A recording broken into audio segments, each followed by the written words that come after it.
First of all, with the PM's proposals with regards to housing affordability, there are some critics out there, notably suggesting that at least the tapping into superannuation for first home buyers could cause an even further exacerbation of price explosion. What do you think?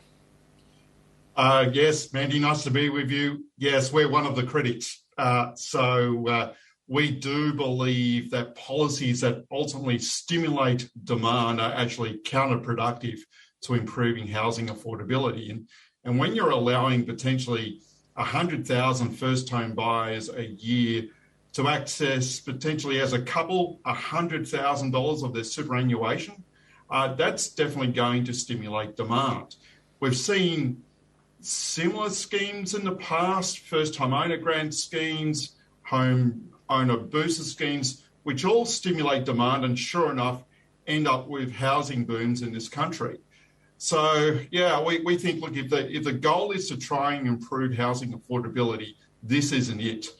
On the other hand, the downsizing policy will go some way to improving liquidity in the market. The reality is in Australia is that when you want to buy and sell, you're looking at transaction costs of circa 8%.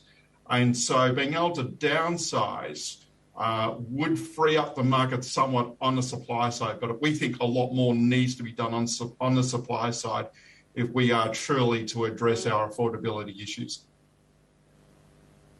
And certainly any sort of action on the supply side does take time, right? You can't just instantly snap your fingers and boom, you've got a whole pile more of supply. In the very near term, though, are more housing affordability measures actually needed, or will the market naturally come off and make it more affordable all by itself because we've got more interest rate rises on the cards? Well, you're right, Mandy. At the moment, we're actually entering into a slowdown period across the country. And indeed, in Sydney, we've got housing prices down now by about 0.7% after the boom of 2021. So the market is slowing.